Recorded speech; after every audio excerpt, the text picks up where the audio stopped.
Hey there, everybody. It's time to review the latest summer movie, Teenage Mutant Ninja Turtles Mutant Mayhem. So the plot of this movie is we all know the story. The four turtles, Leonardo, Michelangelo, Donatello, and Raphael, are four turtles who practice ninjutsu from their sensei, Splinter, who this time is voiced by Jackie Chan. But here, their whole shtick is that they're forbidden to go above the sewer because Splinter did have a really bad encounter with humans when he tried to go above land, but it didn't work out. So he tries to protect them and shelter them from the world. So one day they all try to sneak out, and of course it doesn't go. And they meet this woman April O'Neil, who we all know. This time she's not a news reporter though, but she does still kind of have that shtick where she likes to hear up a bunch of stories, and they find out about this crime gang full of mutants led by a mutant fly named Superfly, played by Ice Cube, who was a mutated fly who got mutated from an experimentation, and all the mutants hate how humans treat them, so they want to get revenge on them and try to take over the world, of course. The turtles, at first they think they're glad they find other mutants, but then with with how much they become friends with April, they start to think maybe humans aren't so bad after all. I really enjoyed this movie. I was honestly looking forward to this. I love the Teenage Mutant Ninja Turtles. They're really good characters and all sorts of media. I grew up with reruns of the '80s cartoon. I grew up with the one that came out in the early 2000s. I especially liked that one as a kid.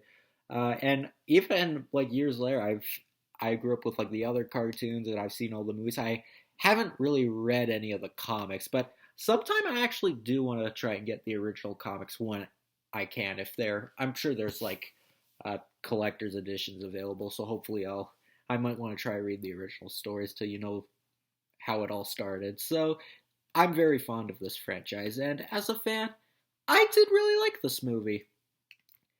And it's been getting crazy good reviews. Like the reception has been amazing. Like everyone's saying it's the best Turtles movie. Do I think it's the best? I still think the 1990 movie is the best one. But there are a lot of things in this movie I did appreciate. I like how this is feels like the first Teenage Mutant Ninja Turtles movie that explores more characters because I know I know mostly the '80s cartoon was in what introduced a lot of characters, so that's why they couldn't. Lots of movies couldn't license film rights to the cartoons, just the comics, so that's why we always got Shredder. But here we do get a really good variety of characters like Leatherhead, Mondo Gecko, Bebop, and Roxy. I mean, I know they're in Out of the Shadows, but we got Wingnut, Ray Fillet. We got pretty much a whole bunch of characters and they're not really in the movie that much though. It doesn't really focus too much on because if you look at the cast of like all the mutant characters, you think how would they have enough time to cram all these characters? Lots of them don't really have huge parts actually. Most of it is just the turtles, Superfly, April, and Splinter. That's pretty much the characters they focus on. But when they're there, it's cool to see. It's cool to see a Teenage Mutant Ninja Turtles movie focus on more mutant characters that because the other times they don't really do. They just feel like they're trying to stop the Foot Clan in every other movie. So it was cool to see uh, some more characters, and it doesn't really feel like Out of the Shadows though, where they try to cram in too much, so the story kind of jumbles. Here, it really felt consistent, and Superfly, who's played by Ice Cube, as I said, he's a new villain. Like he's never been in any other media, but as he stands, he was a cool villain. It was nice to see a movie that finally doesn't focus on Shredder, and he was an interesting villain. I mean, and if you're wondering, no, he is not. Like I said before, he's not Baxter Stockman. When Ice Cube was first announced as Superfly, I was like, is that a take on Baxter Stockman? But then it said Baxter Stockman was on the movie, and I was like, oh, that's weird. So when you see them, like, just be ready, like, they're not the same character. But who knows? Maybe in a sequel, Baxter Stockman will show his fly form. Maybe if they ever do a sequel. But it was really cool to see like all these characters. It basically kind of embraced what Teenage Mutant Ninja Turtles became. It started as this small indie comic, and then it became a big franchise with a lot of wacky, weird characters. So it really embraced all that those aspects that the other movies didn't. So it was really great to see that explored on film finally. The animation, it's really good. It's of course the animation style is obviously trying to look like Into the Spider-Verse, which I'm pretty sick of movies trying to do that nowadays. As I probably said this before, but if I didn't, I guess I'll say it again. Lots of animated movies are trying to look like Spider-Verse by looking 2D and having, a choppier frame rate, but the thing is, it worked for Spider-Verse because it was a comic book movie and it looked unique and it didn't look like a generic animated movie. If every animated movie nowadays is trying to look like Spider-Verse, then it's just gonna lose what makes the style so special. But sometimes this case it worked because, like Spider-Verse, this is a comic book movie. But other side, like the bad guys had no reason to look like Spider-Verse. It could have looked like a generic DreamWorks movie and nothing would change. Puss in Boots: The Last Wish also didn't really need to, but I guess at the same time it was trying to look more like a fairy tale storybook, so I guess the style kind of works. But I don't know. Maybe it's just me. I don't want the style for everything, but here it's not really like Spider-Verse like 100% because Spider-Verse looked more clean with like lots of comic book dots, kind of a pop art look. This one is more like drawings. Like you see a lot of rough colors and marks like on all the characters' faces. Like it looks very dirty and very not pleasant, which I guess makes sense because it's about turtles that are from the sewers, so it makes sense. But it looked kind of neat in that way, and it wasn't too distracting the fact that it tried to look like Spider-Verse because it still was an engaging enough story to be on its own. And they're just such lovable characters that you can't really, say that they didn't get wrong. And like the turtles, they're portrayed very good. They act more like teenagers because that's the whole point of this movie, to make them act more like teenagers because none of the other movies really did that. But although there's it's kind of a hit miss thing sometimes.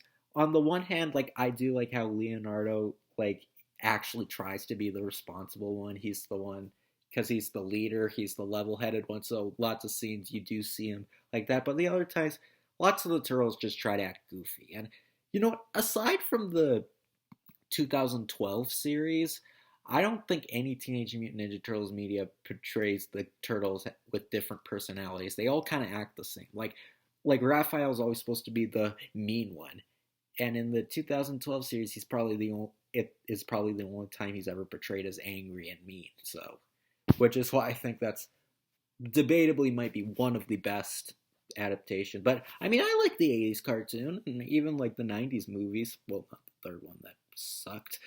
Or I guess even the past two live action movies, I guess they kind of differed because Michelangelo was the only one that was kind of goofy in those movies. But it's a fun film. Like it has a unique blend of characters that really works for Turtles. It felt like it kind of embraced like every aspect, kind of just how weird this franchise is, and it didn't just try to be like the comic like the 90s movie did.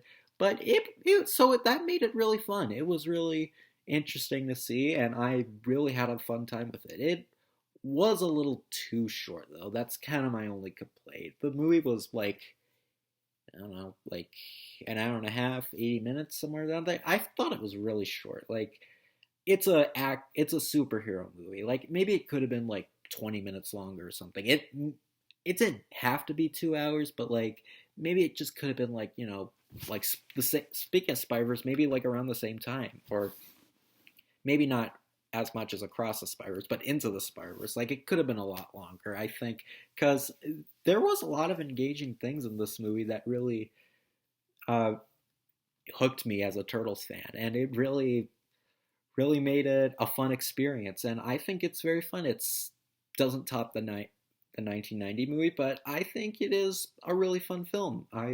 Or even the 2014 movie for in even because I think those movies, there's like lots of aspects about TMNT that were in those movies that I think were done better. But this one, there is a lot I did enjoy, and it was a very unique take to have make it seem more like a teen movie, like a movie about teenagers. So I do appreciate how different they tried to do it, but it still felt like a Teenage Mutant Ninja Turtles movie. Like the characters still, felt like themselves, and it was a good experience. I think it's a very fun film. It's not the greatest thing ever made, but it's pretty much what you expect from a Teenage Mutant Ninja Turtles movie. It's just something light, fun, and you know something to go see if you're just bored and you're just like, oh, that was a fun time, and that's pretty much what this movie does. So I highly recommend seeing it if you're a TMNT fan or if you just want to take the kids to something this weekend. I think this is a really good one to see. So it didn't top Across the Spider-Verse for my favorite movie of the year, but it's maybe a little close. Might be my second favorite of the year so far. So it is a really good movie, and I do recommend seeing it. Sorry. Okay, and the trailers I got Gran Turismo. Looks pretty fun. Yeah, I've gotten this one a lot, haven't I? But yeah, it looks pretty good. I don't know anything about the games, but I think it could be entertaining. It's seems really interesting. I guess that's the way to say it. It looks interesting. I got Trolls Band Together. Oh, I've seen this trailer for like every animated movie this year. Yeah, it looks pretty good. I don't really have much to say, but it looks like it'll be just, a colorful, fun experience if I'm just in the mood for something simple. So, yeah, I don't know if I'll see it in theaters, but I'll definitely check it out. I got Blue Beetle. Looks okay. Doesn't look kind of just looks like a standard superhero movie, which, yeah, superhero movies, like, I know this Mutant Mayhem is a superhero movie, but lots of superhero movies, I've been kind of phasing out of them lately. I mean, they've been really hit and miss to me because obviously I'm a huge comic book fan. So movies tend to be hit and miss for me, but there are a lot of great ones. Some of my favorite movies are even comic book movies, but this one just looks like a typical superhero movie. Like it really looks exactly like a Shazam movie or an MCU Spider-Man movie. A young guy trying to discover superpowers and realizing it's not all fun and games. Like, okay, Blue Beetle doesn't look terrible, but it doesn't look bad even. It just looks standard. Like, I mean, I have been frustrated with how DC's been handling their movies lately, but maybe it'll be good. It can't be as messy as The Flash, but it just looks standard. But who knows? I might have a fun time with it. I will see it, but I don't know how it'll be. But hey, it could be fun. I don't know. So I'll see Blue Beetle just more out of curiosity's sake. So yeah, I'll check it out. And I got the Hunger Games Ballad of Songbirds and Snakes. This was a weird choice to play before a Teenage Mutant Ninja Turtles movie, but it looks pretty good. I do like the other Hunger Games movies, so a prequel, I'm kind of curious to see how it'll turn out. So yeah, I'll definitely check this one out because I do like the Hunger Games movies. So wonder what this will bring to the table. And I've never read any of the books. I don't really know the lore if this was based on a book, but hey, who knows? That's what makes it surprising. So I'm interested in checking out. So yeah, Mutant Mayhem, I definitely recommend it. It's a very fun time. It's pretty much everything you want out of a Turtles movie if you're a Turtles fan. So it was great to see these guys on the big screen again after 7 years. So it was really good, a really fun time, and I highly enjoyed it. So take care, everybody.